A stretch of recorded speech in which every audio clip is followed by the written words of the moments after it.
I did. Welcome to the show, John Wilson in the studio, talking all things Jackson, bringing you the news that you need to know. The Heads on Jackson podcast, and we're coming at you live in your city.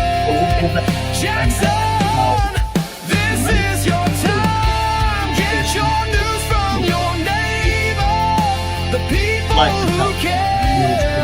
Unbiased and uncensored with pride, broadcasting to you live on the air.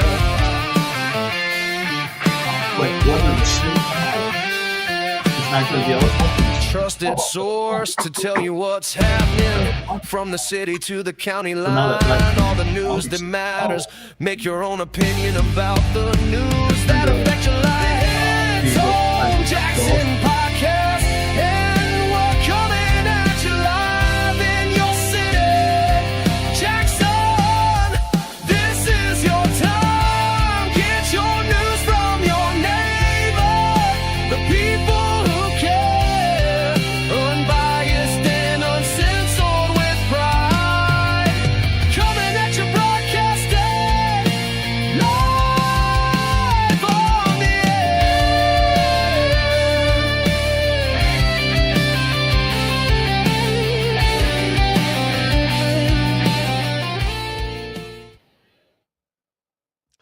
Welcome to Hits Home Jackson with John Wilson. This is our podcast episode number 12. Proud to say, Hits Home Jackson, where we keep the citizens of all of Jackson County better informed on those decisions and votes being made by the Jackson City Council and our Jackson County Commission. Hits Home Jackson, your trusted source from the city to the county line. Today, we have special guests returning in demand, Mr. Will Hastings. Hello, Will. Great to see you, John. Great to see you, Kevin. And Will. and we have Kevin, of course. Kevin, hello. How's it going? Well, doing fine. Been a couple weeks. Yes, we got a few things to hit on today. All right. And I think Rush Limbaugh used to refer to the stack of stuff would be all the topics you want to work through over 3 hours. Yeah. Yeah. We have quite the stack of stuff. Oh. It's just, so I would just say, John, just dive right in. okay, Let's go. okay, let's go. All right, let's start out with the city. Okay, the city. And a couple weeks back, when we were here with episode 11, we touched on this issue of downtown parking and big time thousands of dollars in fines that are owed to the city by, just from what we've been told, even publicly stated during a city council meeting by a city council member, 2 individuals downtown who owe thousands of dollars in parking tickets. Thousands of dollars each. Each, yes. Each. And Jonathan Green, at the end of that last meeting, a couple weeks back, he addressed the city council members' concern on this, but he didn't answer much on it. And I guess I can't blame him for not saying who owes, this money. But apparently it's known who it is. I'm not going to mention who I've heard that it is. But the fact remains, those fines are still owed, and Jonathan Green doesn't want to address it. So a couple weeks ago, we brought up what Jonathan Green stated at the end of that last city council meeting weeks back. And I'm just going to read the quotes, okay? These are the quotes from City Manager John Green addressing that city council member's concern on parking violation tickets unpaid. Quote number 1. This is again City Manager Green. Most of the time we hear from council members, we are being asked from your folks calling you on your behalf to get out of things. End quote. That's quote number 1. And again, is that legal to just get out of things when you're fined by your local city or municipality? That sounds a little dodgy to me. But please definitely a little shady. And well, quote number 2, he stated, just after quote number 1 here. Quote number 2, we are usually trying to get friends and family of council members out of what they owe, end quote. So 2 weeks back on the show, episode 11, we thought we'd give City Manager Green a call just so he can explain what he meant. Maybe he can expound and tell us exactly what he meant by these friends and families of city council members who call him, and I'm not sure if it's on a regular basis or what, to ask the city manager if he could do something about getting the friends and family of our city council members out of paying these ticket fines, downtown parking fines. Anyways, city council had a meeting Tuesday night, and the city manager did address it, but he only addressed it because I went in front of the city council during city council meeting, during public comment, and asked him about this, and if he would, at the end of the meeting when they have their city council member comments and also the city manager comments, if he would address it. He did. So anyways, what I'm going to do, I'm going to play for our viewing audience city manager's response that he gave that night. Thank you, Mr. Mayor. Just have a couple of things. Thank you for all your support tonight. There's a lot of heavy issues on the agenda, and I appreciate all the support from you guys. Thank you for seeing the wisdom in the Eyes on the Block and the camera program. And I guess I'll address it because it's just bound to disappoint anyway. You'd be surprised how many people are your friends or your cousins when they are faced with violating a parking law. At the time, a $7 ticket, it was like, I know so-and-so. I'm going to talk to so-and-so. I'm not going to pay this ticket.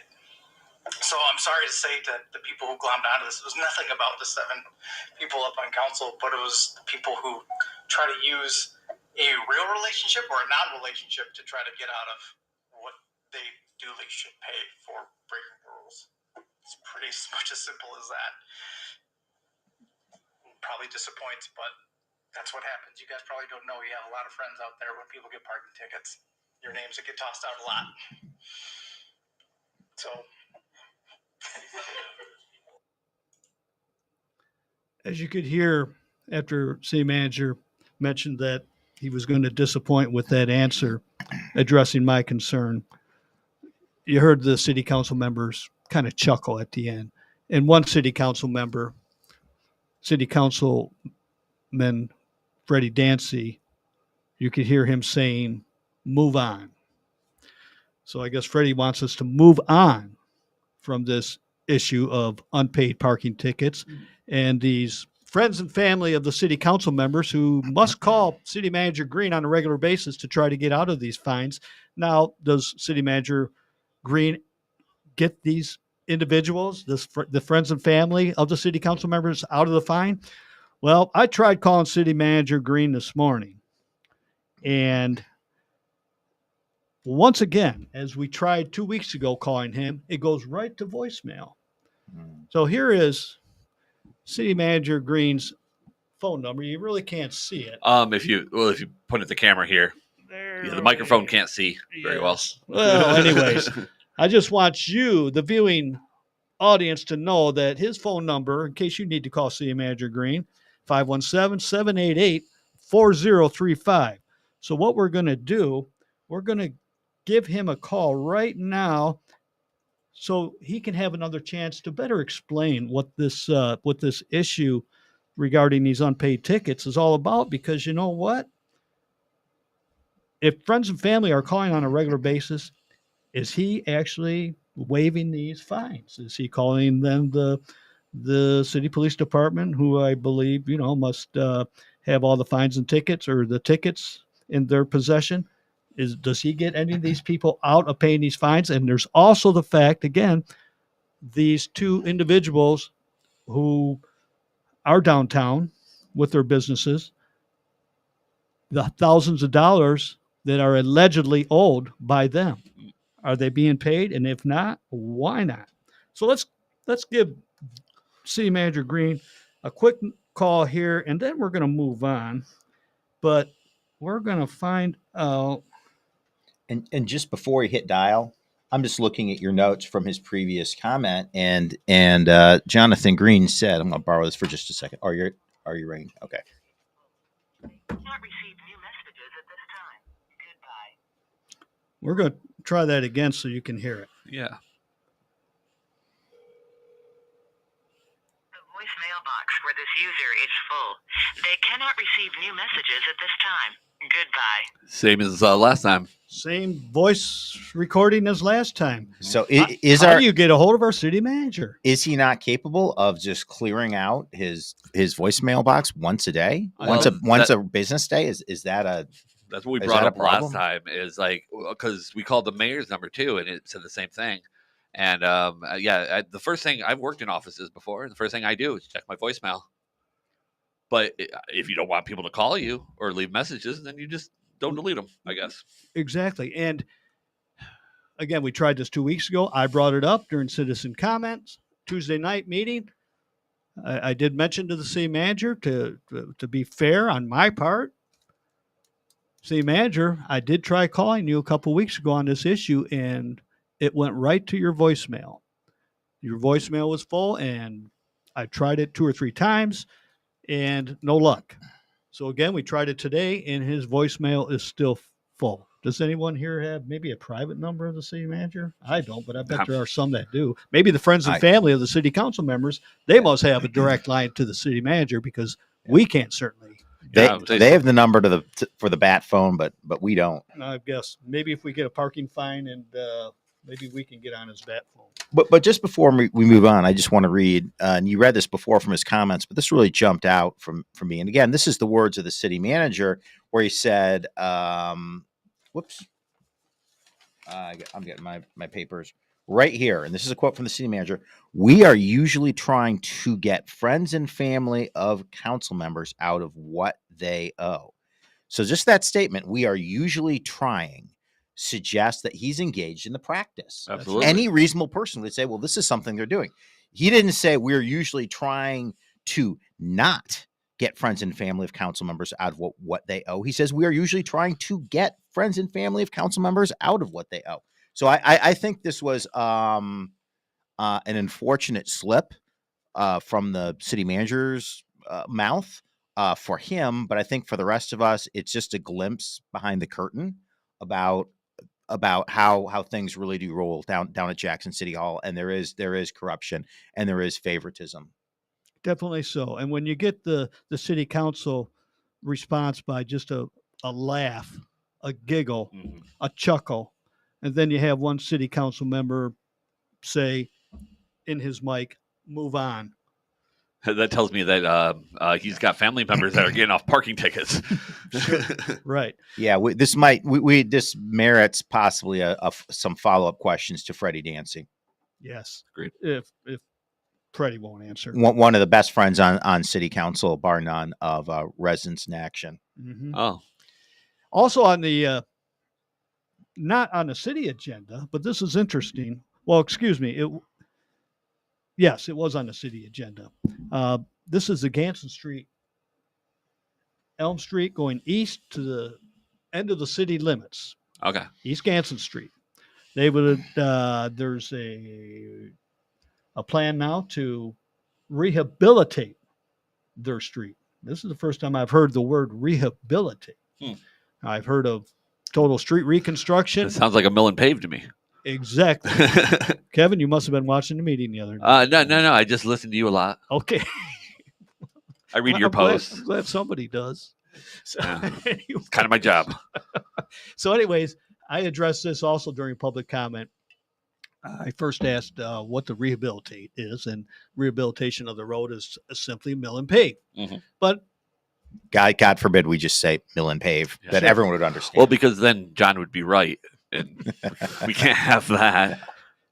so it was answered yes, it's a mill and pave.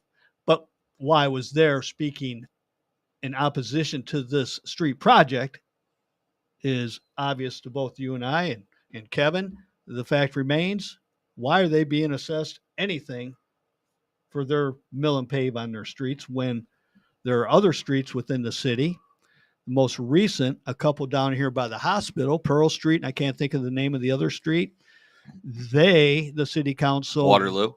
not Waterloo, no. Okay, I know Waterloo was closed the other day when I went to go to the Anderson building. So It may be.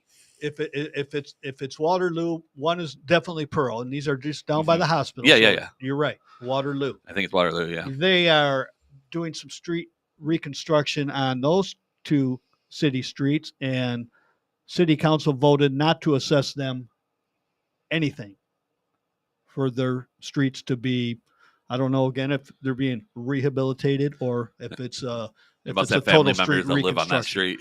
Sure. So no assessments being applied to those property owners on those two streets. And also, of course, MLK Junior Drive, which is under a total street reconstruction, a $7 million project. And those property owners, those homeowners on MLK Junior Drive were not assessed a dime. So my point that I made, that it falls on deaf ears, of course, for the most part, but they are going to reassess their assessment policy finally and move forward with that, because you know what? You can't assess some and not assess others. It's either assess everyone or not assess anybody. And truly, I would say they don't have to assess anybody anything. We already pay plenty of taxes, whether it's our city taxes, property taxes, our income tax, city income tax, or of course the gas tax. Government has, whether at the state or local level, has the money to fix our roads. But the problem is the reason that they are in such deplorable condition, and these are many of our neighborhood streets throughout the city. The reason that they're in the deplorable condition, we've hit on this before, is the fact that they haven't been maintained through the years. And it's not the fault of our Department of Public Works. It's the fault of those high-ranking city officials out of City Hall that are the ones who say what our DPW workers work on and what they don't work on, et cetera. Okay. Then, of course, City Council just rubber stamps a vote of approval on whatever the city official desires. And for the most part now, you're seeing more opposition to street assessments, whether it's in the form of petitions being signed by 51% of the property owners on that street, or just like the other night, there was, some discussion that, why are we assessing these people when we're not assessing other property owners on other streets within the city? So maybe they'll finally come to their senses, our city council, and just vote this project off the table and just disregard it. So they always say, Wilson, well, what's your solution? What's your solution? Well, my solution has been the last 5, 6, 7, 8 years is, number one, maintain the streets. 2, City Hall has a large reserve fund. And of course, it's not going to be able to cover enough to fix our streets.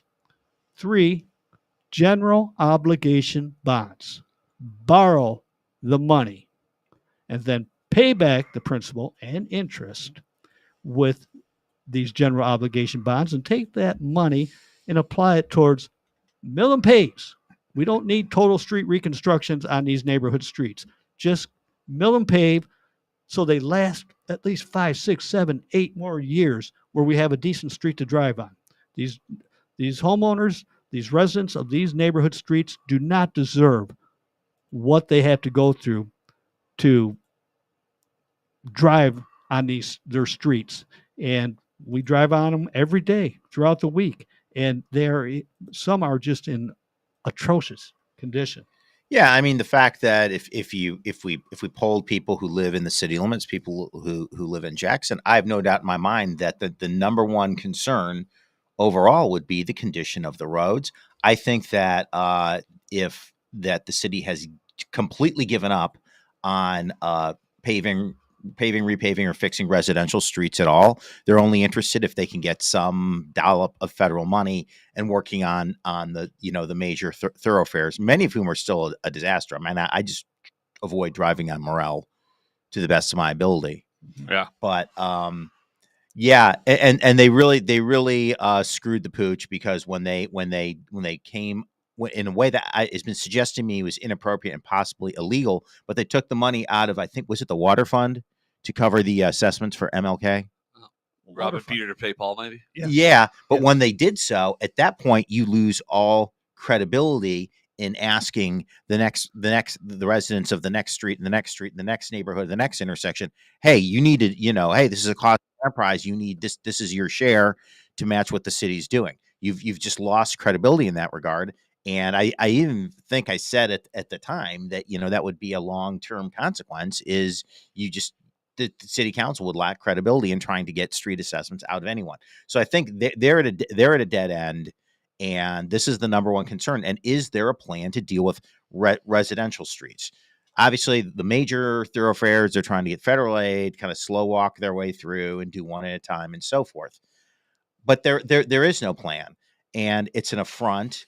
And I think when Derek Dobies ran for mayor in 2017, his handy little slogan, his nifty little slogan was "Fix the damn roads, fix the damn roads." Well, what do you know? We're going on 9 years since he started.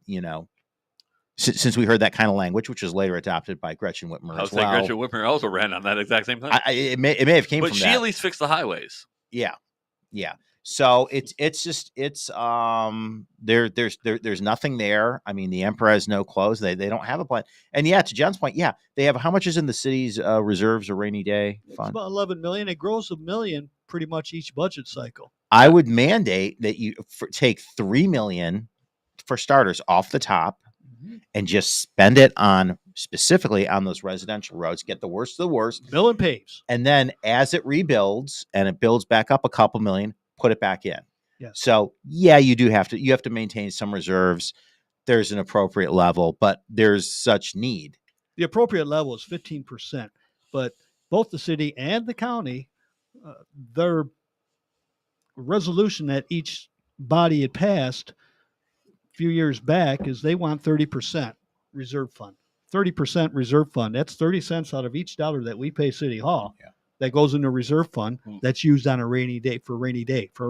Well, it's raining out there today. I was going to say it's raining right now and snowing. That reserve fund that certainly has more than enough that it should, because what they do, they take 30%, it's at about 20 to 22, 23% right now, the general fund.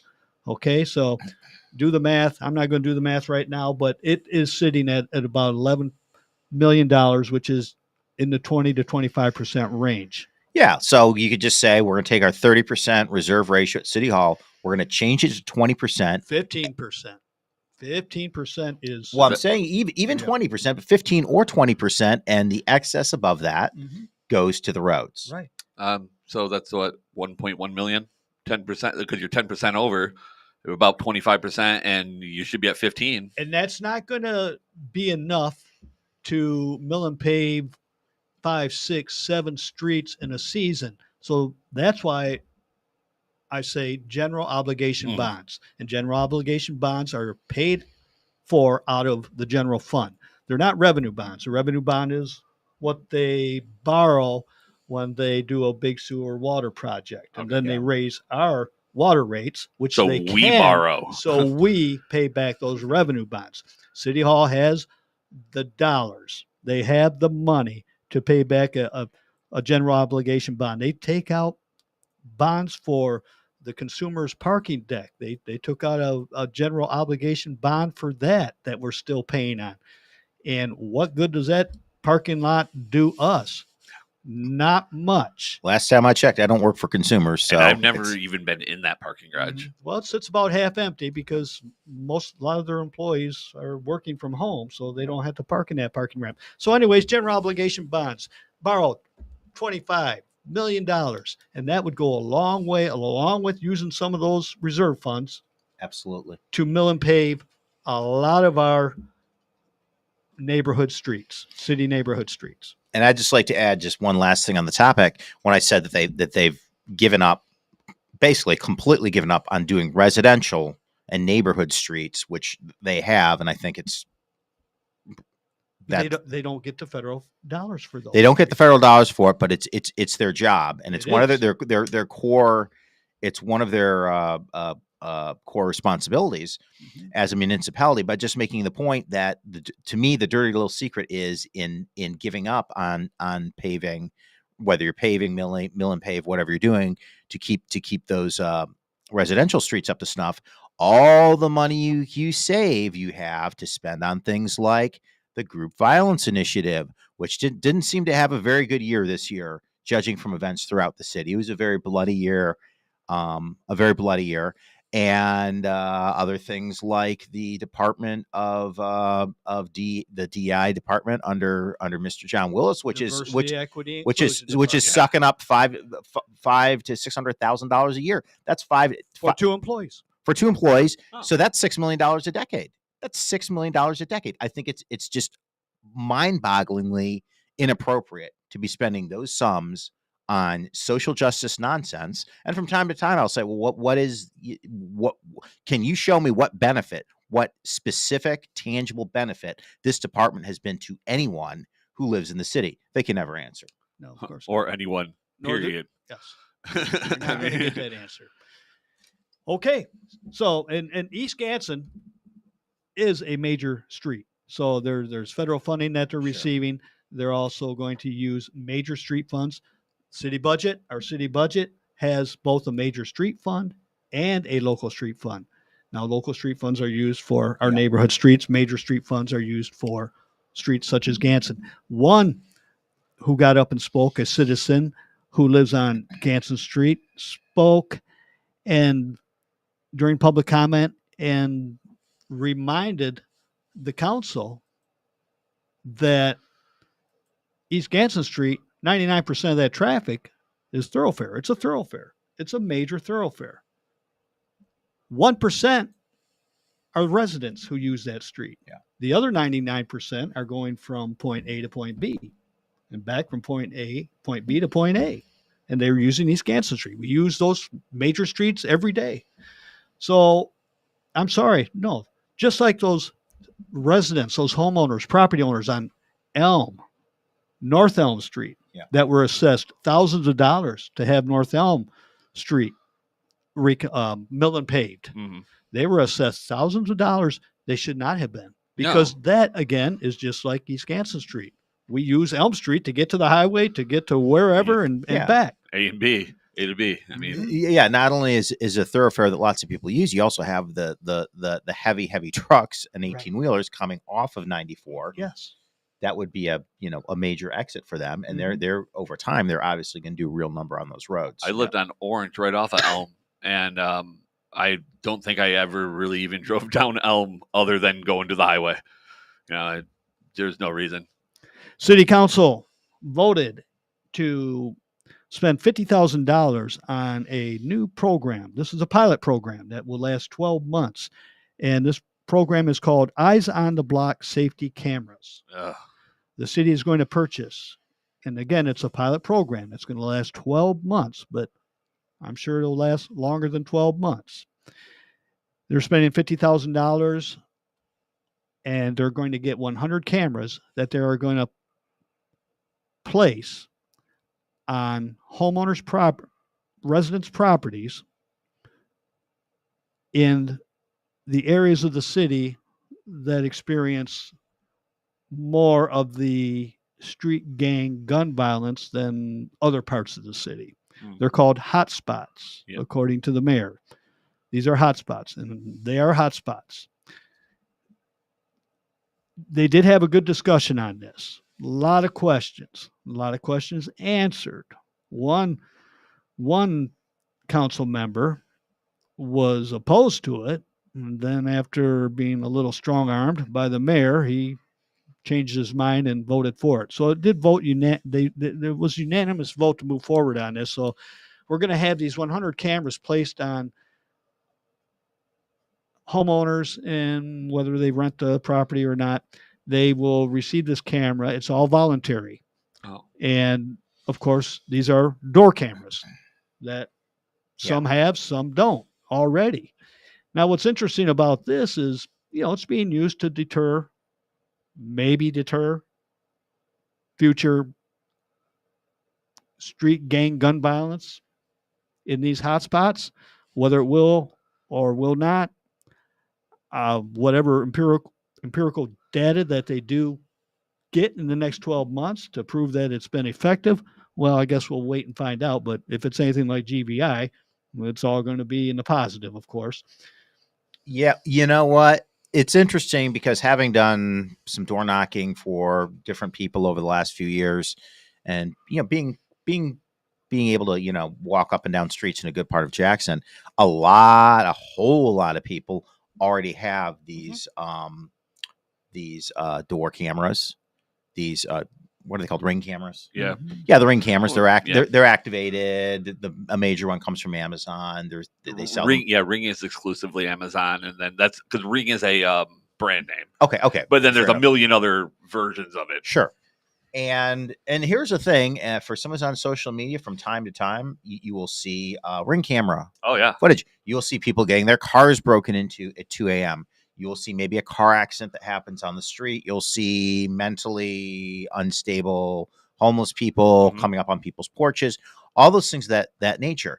And as interesting as it is to watch that footage, one thing I noticed, I've never heard, and I mean this, I've never heard about an arrest coming from having footage off a Ring camera. The only thing I can think of is that it was pretty popular when they had that high-speed chase.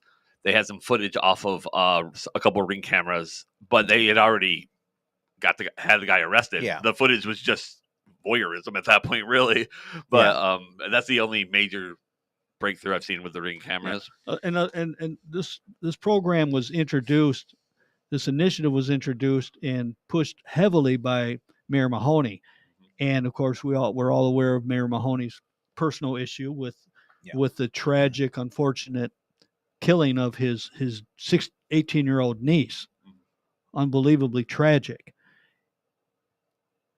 So Mayor Mahoney feels a sense of urgency now that we have to address these gun shootings in the city. Sure, and I understand he has a sense of urgency. I don't think this is going to be a good or meaningful policy, and I'll tell you exactly why. You think cameras aren't just going to fix the problem. I would say that over 95%, maybe over 98% of the people are the adults in the city, and young people. Probably the younger you are, the higher it skews. And certainly over 95% of people who living in South Jackson have one of these. Oh, It's a cell phone called a smartphone. My grandma's 92 and has one. All of them have cameras and have that can take still pictures or film. Yeah, but the city isn't buying it for you. Oh, well, which raises there's a loophole issue to this with the cameras. Yes. Oh well, yes. Oh, yeah. That's there's lots of issues. I think One of the questions asked during the city council meeting by a city council member was, okay, if a homeowner or a resident in one of these hotspots would like to voluntarily take one of these cameras and have it installed, does it require internet, Wi-Fi? And the answer is yes, they do. And then the question was, well, what if they do not have internet or Wi-Fi? The answer, that's part of this program. We'll pay for it. But my question is, and it goes right along with that, is so normally these cameras, you can watch them from your phone, you can review them from your phone. And is the city also going to be able to review it? The police department. Okay, the police department. So it's just like Batman the Dark Knight when he goes in and he can see every camera in the city and see everything that's going on. I've seen this movie. It's called Skynet, and the movie was Terminator with Arnold Schwarzenegger. Yeah. We're getting there. We're getting there. Yeah, Okay, it's not far but- off. China pretty much has it locked down, so we're right behind them. And Well, we got Palantir Yeah. running as fast as they they can. again, part of the discussion was, will the homeowner have to give up that footage on that camera? They'll already have it. It would be in the cloud. That's why they have to have Wi-Fi, because you can have it directly. You can have it just without Wi-Fi. All of those cameras, but you would have to review it manually. But if you have Wi-Fi, then they can just anytime. And one of the justifications on this initiative from Mayor Mahoney is the fact that, again, and it goes back to his niece being gunned down there in the city, that there are eyewitnesses that don't want to come forward as an eyewitness because, well, snitches get stitches. Yeah. You know, I hate to be cliches like that, but for the most part, there are those who may eyewitness a gun shooting, but yet they don't want to go and Well, that's the other issue too. Is say that they witnessed this, and then of course cameras are great for surveillance, but you know what? If you saw somebody get shot, that's still a dead person. I mean, I hate to sound cruel with it, but it is what it is. Well, what Mahoney did state though, and it was quite interesting, is there were 4 eyewitnesses to his niece's, to the shooting involving his niece, and of course they must have presented what they saw or heard to the police, and Mahoney stated that their names were plastered all over M Live the following day as an eyewitness. Now, I don't recall seeing anything like that. Maybe he misspoke on that, but it's recorded right on the city council meeting that those 4 witnesses' names were plastered all over M Live after they came forward as an eyewitness. That's a city police problem. So now what they're saying with these cameras, these door cameras, is that porch cameras, whatever you want to call them, therefore these witnesses can remain anonymous and they can just use the footage in case it goes to a trial or something. But yet it was stated by City Police Chief Simpson that yes, it can be brought as evidence to the courtroom, but the defense attorney is going to want to know, and they're going to tear it, and they're going to tear it apart. Who brought this? Where did this footage come from? Of course, you can do it. Not only that, there's a big difference between coming into making a sworn statement under oath in a court of law. If you are an eyewitness, attesting you can identify defendant, and then just having, and you think that just having some door camera footage is going to take the place of that. Well, and I briefly said it, but I'm thinking to myself, if their names are posted all over M Live, and that's the problem, Mr. Mayor, that is a city police issue, because who did they go forward to? They came to the police, I assume. Yeah. They didn't go to M Live and say it. So then who from the police department gave those names out? So the issue is uncovering a lot of other issues. But the mayor did say that, but yet I read the articles from this tragic situation, and I haven't read any names of any eyewitnesses, unless I missed it. I'm thinking maybe in the comments somebody posted, but that's not news. If people you can't stop people from commenting. Well, there was a pretty good article from Elizabeth First, who writes for the Morning Star, and this is going back maybe about a month or so, but involved, and there were a number of people, younger people around 20. I guess there was some kind of argument, or they were taunting of Antonio Green online, and they're going back and forth. And none of these people seem like anyone you'd want to be, live within 5 miles of. But they were called into court, and they were giving these young people who giving various statements. And one of the guys who gave a statement in court, and I don't know his name, but he was arrested just a few days later for firing shots at I think a tobacco store or something of that. A vape place on West Ganson and West Stewart. Yep. Yep. I remember hearing about that. So they're bad apples, but they were giving various statements in court about it. Now, I don't know if this refers to the same group of people you're talking about. These, but yeah, I just don't see. No, I don't think door cameras. If you're willing to chuck all these considerations about Fourth Amendment and privacy, and government orders, if you're willing to throw those all out the window, what you'd want to do is put in more flock cameras. I'm But flock cameras that, again, if you're on foot, and there's another new city initiative. Remember, they have lots and lots of money for wonderful surprises for everyone under the tree because they don't pave their roads. One of the wonderful surprises is there's going to be a city program with electric scooters for anyone to use. I just read about that. And one of the very first things I thought when I read about that is, wouldn't that be a great way to get relatively undetected, get away from a crime scene very quickly? And there's no license plate for. Well, but those are rented with a credit card, but it's really easy for me to rent it, and then they just take off with my scooter. You know, I'm very firmly against a surveillance state at all. I hate flock cameras. I'm firmly against any of the surveillance, and I mean, like I said, cameras they're only going to hurt. My basic problem with flock cameras right now, it's only if they're like tracing a car. Yeah, until they decide, now people aren't, another shutdown. You're out and about, going to the grocery store, and they're running your plate and making sure your insurance is good, and then you're getting tickets in the mail.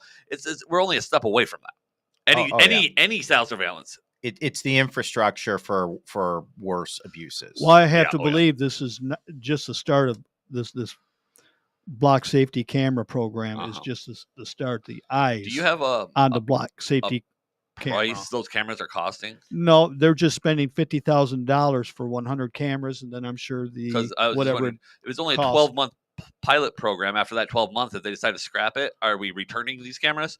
Are we selling these cameras? Mayor Mahoney stated also that he would like to see a camera placed on every corner of the city. So I'm sorry if someone's wearing a hoodie pulled over their face, right, and their firearms, their do we not blocks in their pocket, it's not going to do you a damn bit of good. Wintertime. Do we not, already know that these porch thieves that go up and steal UPS packages, they know there's a camera there on the porch? I assume that there's everywhere I go publicly that I'm being surveillance. Yes, I mean it's a good assumption. Yeah. I mean in this very building, I mean there's more cameras than you can even think of. Okay. Anyways, I digress. We have the city there, I think, all wrapped up for today. But what about a little county issue here? And it does kind of involve the city also. And this is on this road diet.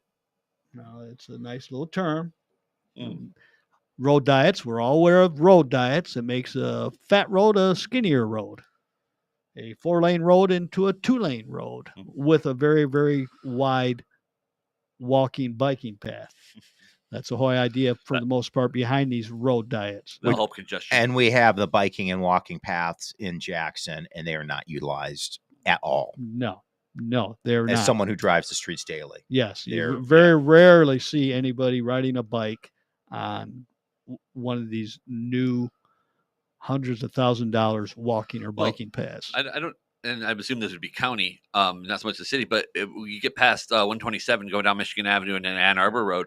There's a beautiful path that goes all the way down, I think all the way down to Sargent, that I maybe have seen maybe 100 people in the last year. Well, no, last 3 years that I've been driving up and down that road every day. Yeah. It's not like it's hordes of people. It's one person walking, and it's a beautiful path. But sure, where is that located? I'm talking about if you're going down Michigan Avenue, you go under the bridge at 127. Okay. It's a little further down Sutton Road, I think it starts. Yes, and then it goes down to, is it Sargent? Whatever the that crossroad by the Speedway. All right, it goes all the way down that. I think it goes even further than that, but that's a long path. It's a very long path. This particular road diet is will run from Page Avenue, proposed road diet will run from Page Avenue to, I'm not sure where it ends, but it's in Blackman Township, going down East Michigan Avenue. You cross over at the end of the city limits into Blackman Township. Now, I'm not sure if it goes all the way down to 127 to the Myers or maybe to the old Kmart. I had heard that originally it was supposed to, but then there was some pushback amongst trucking industry. about and so they decided not to go that far, but I'm not sure how far exactly. Okay, so maybe they've changed it up. I've heard city limits, but I'm No, not sure. it goes into Blackman Township. Oh, okay. This proposed plan. Okay. Now, again, Kevin, I'm not sure as to how far it goes into Blackman Township, going east on East Michigan Avenue. But our Jackson County commissioners, at their county commission meeting just this last Tuesday night, voted unanimously on a resolution opposing this road diet plan. Also, the Blackman Township. Now, I'm not sure if they've officially voted on a resolution in opposition to it, but their clerk, David Elwell, former county commissioner, who is now Blackman Township clerk, spoke in front of the county commission during public comment Tuesday night and stated his opposition, not just personal, but as a Blackman Township official. So it's now wanted in Blackman Township, this road diet project, again, that starts from Page Avenue, which is still in the city. Yeah. And the city, we've been hearing the last couple of years, the East Side project involves this road diet, narrowing East Michigan Avenue.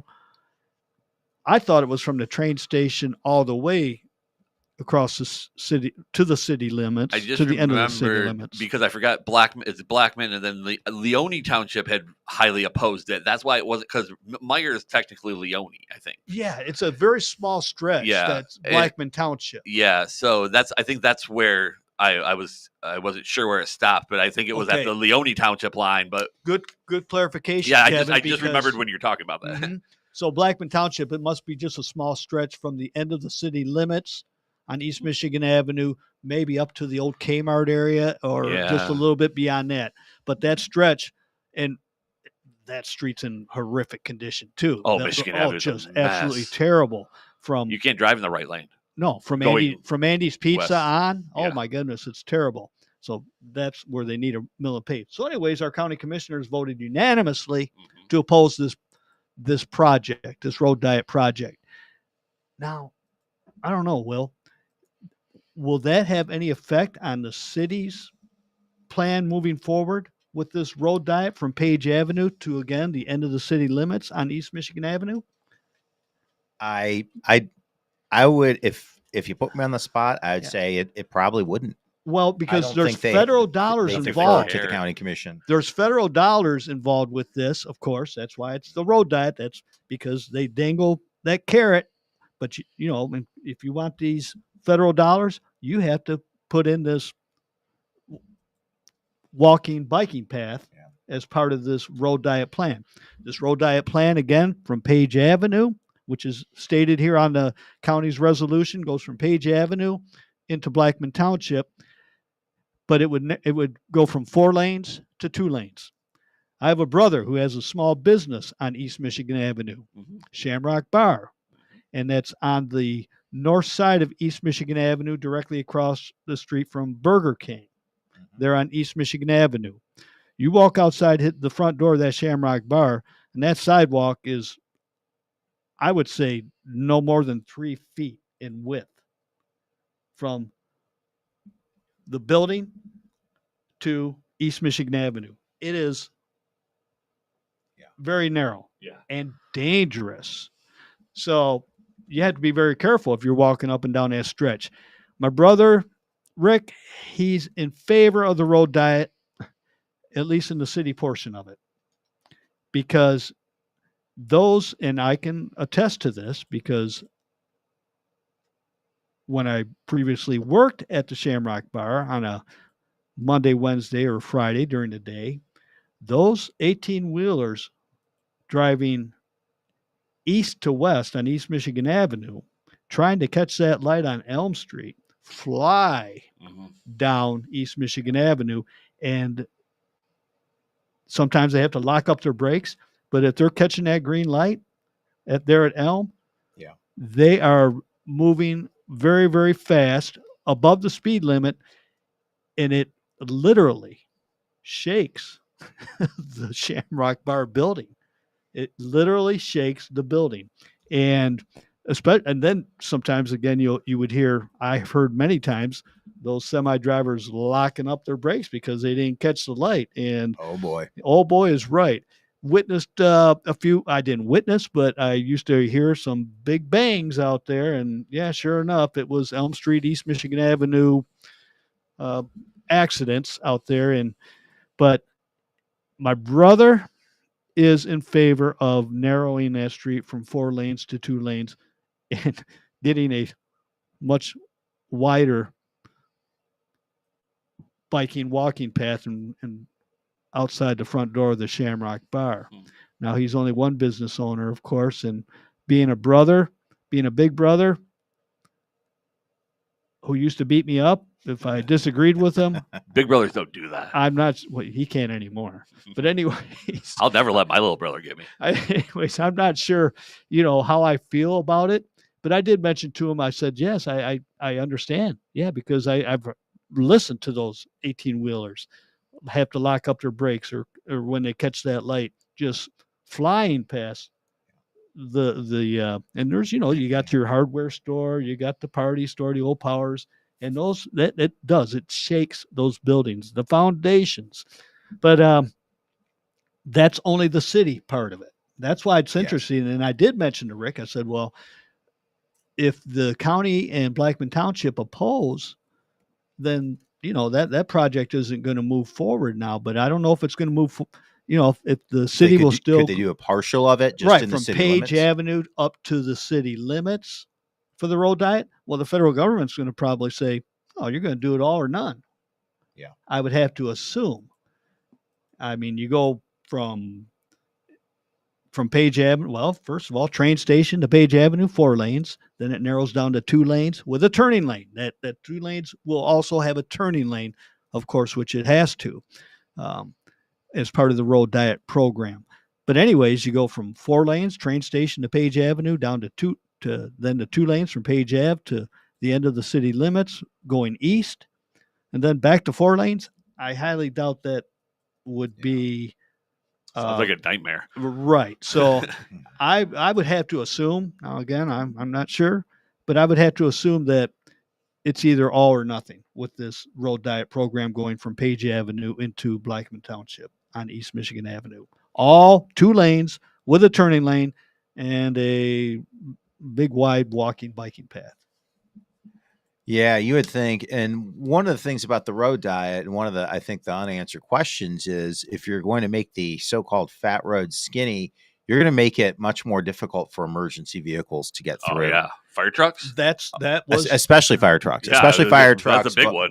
but fire trucks, the ambulances. We already know the cops have done great job driving in the city lately. So, and according to this resolution, that is part of the issue that they have is with emergency services.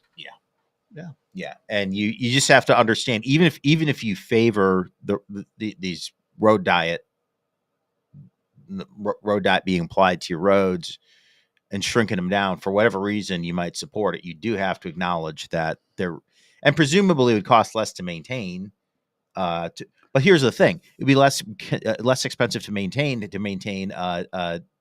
2 lanes versus 4. But when you go to maintain them, you shut down one of those lanes, you're shutting down the road effectively. This is what the resolution states. This is the county resolution that was voted on and unanimously passed by our county commission Tuesday night. Whereas said changes will negatively impact the ability of emergency vehicles, in particular fire apparatus. Yep. Oh. They hit the nail right on the head. Yep. got it. I think. Yeah. All right. Well, Will. Yeah, so that's, a couple city issues there, a couple county issues. That's why we're here. That is why we're here. That's indeed. why we're here. Anything else you might want to touch on there, Will? Well, just briefly. So we had a vote. Well, we almost had a vote at the Jackson Public Schools. An item emerged on their October agenda. So this was just a few weeks before the vote to pass that $127 million bond, which I'm told is the 3rd largest ever passed in the state of Michigan. Oh wow!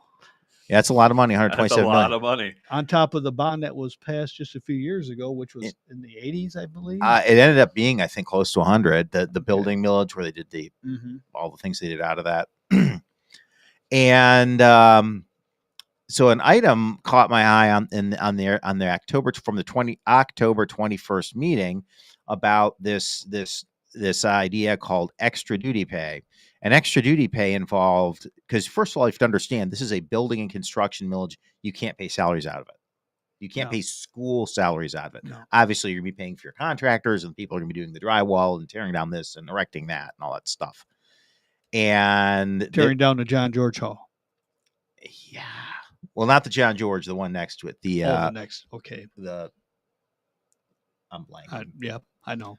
Yeah, between J High and John George. Yeah, that they said they need $1 million to save. I don't believe that for a minute. But be that as it may, that's going to be gone soon. So this measure called extra duty pay stipulated that the top 6 administrators at JPS would basically share a pool of $266,000 that they would call what they call extra duty pay, involved with extra duties they have in executing the bond. This is something that did not exist at JPS before the 2018 bond. This is a new innovation.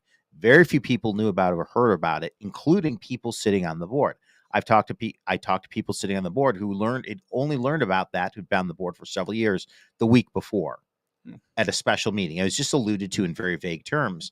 Other people have been on board a little longer. So this was new to a lot of members of the board. So they had a discussion on this most recent meeting on Tuesday, and we have a very divided board. One member was not there. That left 6. It was divided 3-3. If you have 3 votes to support and three votes to oppose, that's a tie is a fail. That's a failed vote. So at the last minute, one of the supporters and proponents of the extra duty pay, Mr. Derek Dobies, kind of pulled a quick one and got the measure tabled until the December meeting. So if you have any interest in this, you know your voice can still be heard between now and that meeting, which would be, I believe, the 3rd Tuesday in December. Extra duty pay. And this was only as a result if, of course, the bond passed. So the extra duty pay involves these top 6 administrators who will oversee the spending of this bond money. And supposedly they're supposed to be like a project manager. And the thing is, when I look at the assistant superintendent for human resources, the assistant superintendent for communications, the assistant superintendent for curriculum, these people have zero, and I mean zero, experience with building and construction and rehabilitation and all that, and they simply do not have do not have the background to do this work. And it's a more common practice that they will that when these school bonds pass, and there's like this, a construction millage, where they're going to be tearing some stuff down, building stuff up, making rehab changes within the they have 18 buildings at JPS that you can hire with the bond money, and that $127 million is a huge pot of money. An outside project manager who I'm told can actually save a lot of money for the district over time, because they're going to make sure everything is done well, done on time, and so forth. But rather, these 6 administrators would rather have that extra duty money in their pockets. Yeah, I mean, one of them is they have one of the 6 is a guy named his last name is Fry, and he is he is in charge of buildings and facilities at JPS. He's a background. He's worked as a contractor. He had a background in HVAC. One of the big things they're doing is they're introducing air conditioning to all the buildings, including J High. So that's a big piece, a big chunk, or a significant chunk of the project. So you can do that backwards or forward. And I just said, why not just talk to him and see what he and his staff can do in helping oversee this? Which you would think they would do during their regular scheduled working hours. They're salaried, and they'll say, well, we had to work beyond our regular scheduled working hours and days, Monday through Friday, which are Monday through Friday, 8 to 5, whatever it may be. Well, that's all part of their salary. Yeah. It's not connecting where they would, if if this is voted on to allow to happen, they would get this extra duty pay to whatever oversee this project, whatever project it may be as part of this bond during their regular scheduled working hours. I mean, that's usually when you would deal with a contractor. Yeah. They're not there Saturdays and Sundays or past 5:00 working on Well, they would the for, air conditioning. for extra duty pay, maybe. Well, no, not the contract. Well, unless they get a bump themselves, but Yeah. no, I don't see how this could even be thought of, let alone voted on as. Well, and this goes back to just what you're saying. So, okay, so not everyone who's watching necessarily has ever had a salaried position, but almost by definition, and most of the people will actually, and this is, well, I'll get to another issue in a moment, but all the people in question, not only are they salaried, they usually have like work contracts. These are the top administrators. So the nature of having a salary job, it's basically saying in exchange for this pay and these benefits, I will do the job. Hours aren't involved.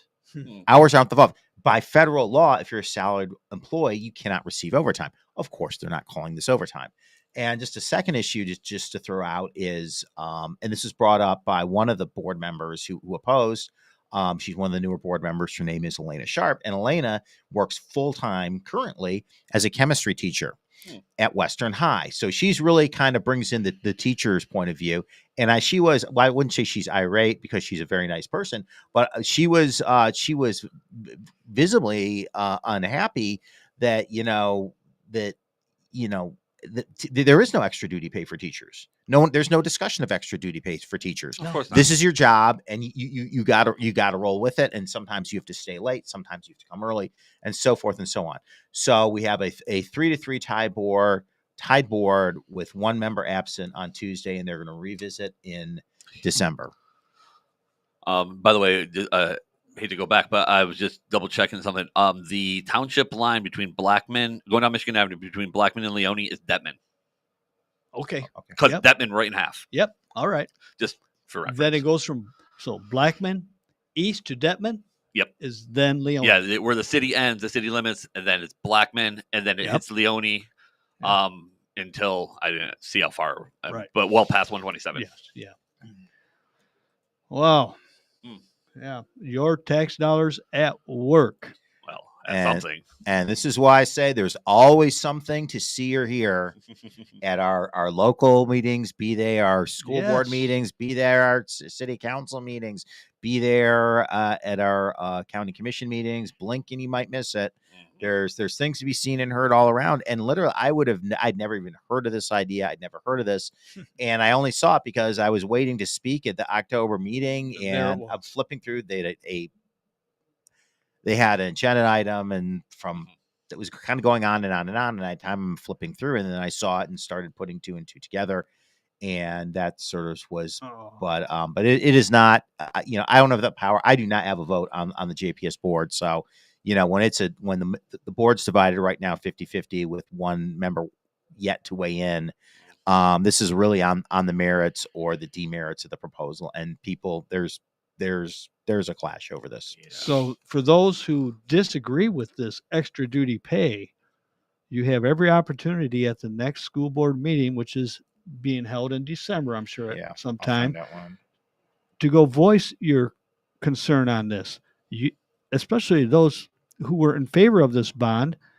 Myself, I don't say how I vote, but I did vote.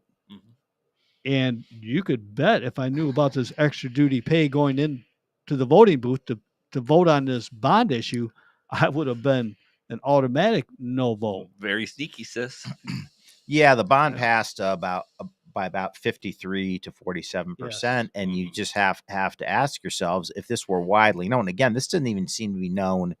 This practice wasn't known to even board members until it was brought up, and you have to ask if this was widely known amongst our likely voters out in Summit and in the city as well, because the district is Summit in the city. Essentially, would it have passed? Would it have got over 50%? I'm not sure that it would. It's almost too tight for. I think that would have been a tipping point. Why am I not surprised that school board, Jackson Public School Board member, trustee Derek Dobies is pushing for this extra duty pay. And he will have a whole month now to strong arm that vote who wasn't there, the absence of the school board trustee who was not there to vote on this last week. He will do everything in his power, and he's been around long enough, and he likes to spend money unnecessarily. We all know that. So December 16th. Okay, thanks. December 16th. Mark your calendars. That is when the measure was tabled. It is coming back for a vote, and I think it's a very important vote for JPS. I think it their institutional reputation is on the line. A lot of things are on the line with this vote, and as I said, it's a divided board, and at this moment, it looks like the one member will presumably be returning in December will have the ability to flip this 4-3. So lots to see and lots to look out for. Absolutely. Thanks for that, Will. Quick in the chat. Do either of you guys have any idea how have any of these flock cameras yielded any arrests? Not that I know of either, but they have made some claims that they helped in some certain crimes. Okay. But what the ratio is, how many that is, what the ratio is that to the number of arrests they do for serious crimes, I don't know. Yeah. And this is something, again, a data guy. It's probably not public information. You probably have to FOIA it. Yeah, unfortunately. And then the other thing was, it's just a good point. Someone brought up in the chat that that where they're narrowing or giving the road a diet right near the hospital. So you got ambulances rushing into the hospital to save lives, and that's where you're going to bottleneck it. You're going to bottleneck it, yeah. Those ambulances that are going from east to west. Or west. I mean, either way, Page Avenue is right there. That's Page Avenue, because they go into the emergency room area. Yeah, that far is right. Yeah, off of Page Avenue. Yeah, extension of Page Avenue, pretty much. Or they go off of East Avenue to. Yeah, there's other options, but still. Yeah. And just to throw this out one more time, and when the time comes, and if you have a do the road diet plan and you have a two-lane road instead of a 4, when it inevitably does come time to fix that road, maintain the road, that's going to have to go down to 1 lane. And you can't have 1 lane running both directions. Quickly, they did this road diet a few years back in Coldwater. Coldwater, downtown. Okay. Because they had 4 lanes. And this is US 12. Yeah. US 12 splits Coldwater just like it does Jonesville. So this road diet was talked about, discussed, debated, and voted on by their local council, and they did approve it. And the road diet removed 2 lanes, kept 2 with a turning lane, and I'm not sure if they did anything with the sidewalks, biking paths, or there was not sure what it is there. But I have a good friend who's county commissioner over there, and they took out 2 lights that are in the downtown area to keep that traffic flowing. Okay. And I did mention to my brother, they would probably have to take a light out. Otherwise, if you're going down to 2 lanes, that's going to really back up traffic at these stoplights. And there are, if you think of it, you got the train station light, you have the light there at Virginia. No, not yet. The next one up. Denton's Den. Yep. Denton's Den corner there, Pearl Street, Pearl and East Michigan Avenue. There's a light there. Then there's a light at East. Then there's a light at Page. And then there's a light at... Is there one at Waterloo? No. Okay. Nope. Then there's a light at Elm Street. Yeah. But if you were to go down to 2 lanes, you would have to take out a light, because that was part of the discussion in Coldwater. If you have all these red lights, through the downtown area, it moves okay with 4 lanes, but you'd almost have to take out East Street. You take out. Light. I mean, I'm trying to think which one would be that one or maybe Pearl. I would say Pearl Street. Yeah, but definitely Pearl Street. Yeah. But anyways. Yeah. This is why we're here. And maybe we can call City Manager Green and ask him if they were planning. I'll leave a voicemail.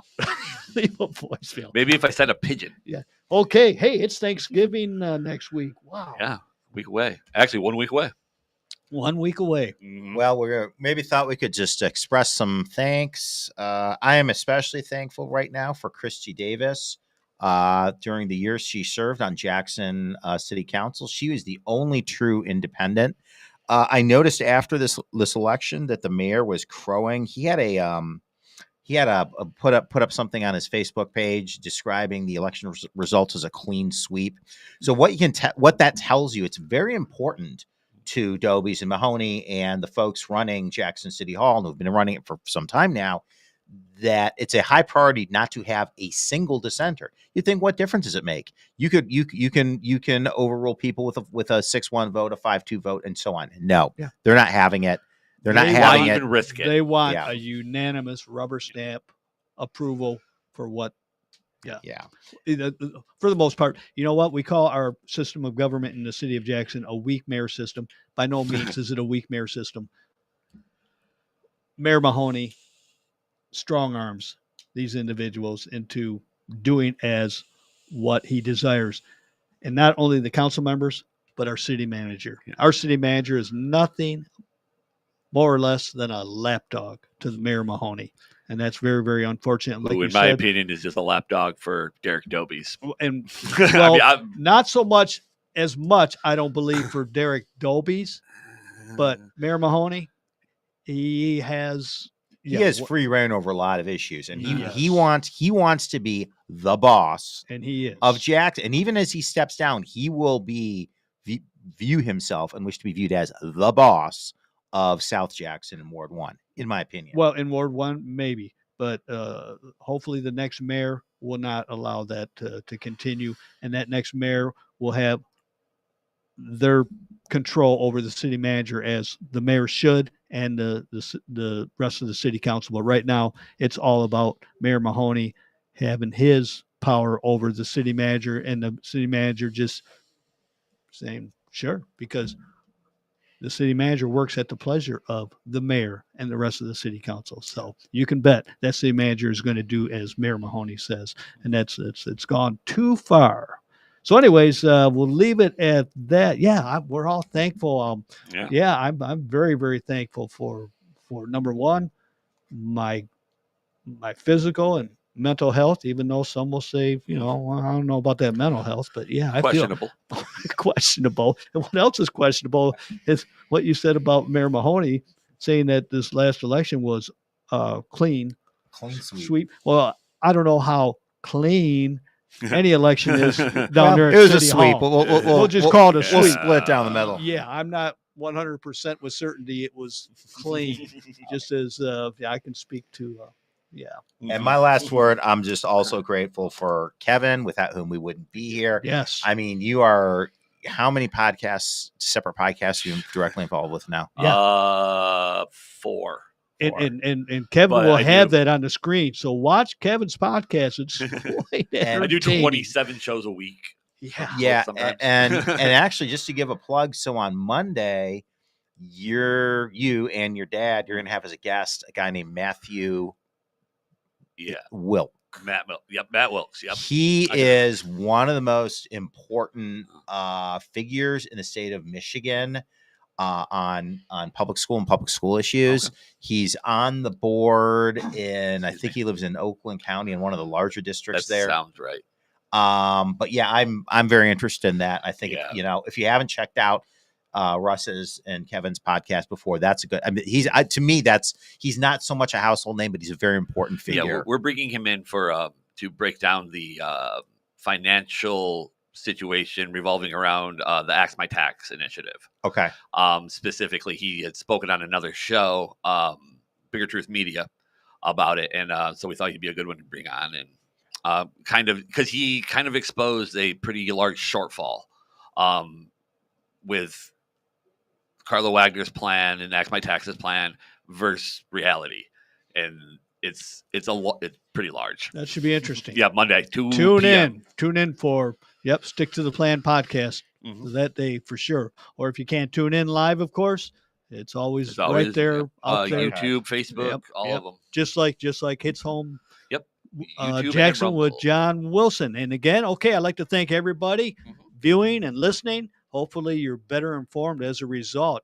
And always remember, Hits Home Jackson, your trusted source from the city to the county line. Thanks again, Will, Kevin. Happy Thanksgiving to Happy everybody. Thanksgiving, guys. Happy Thanksgiving to And everyone. we'll see you guys in a couple weeks. Make sure you like the stream and follow the channel if you're not already. And other than that, we're out of here, guys. Have a great Thanksgiving.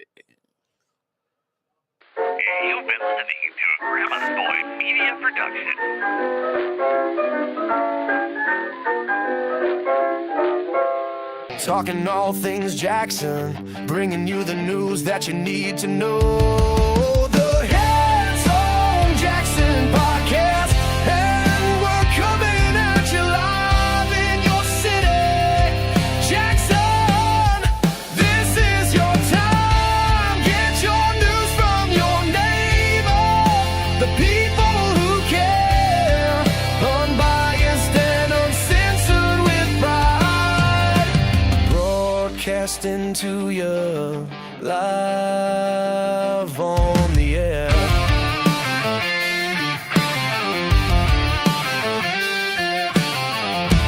Trusted source to tell you what's happening from the city to the county line. All the news that matters. Make your own opinion about the news that affect your life.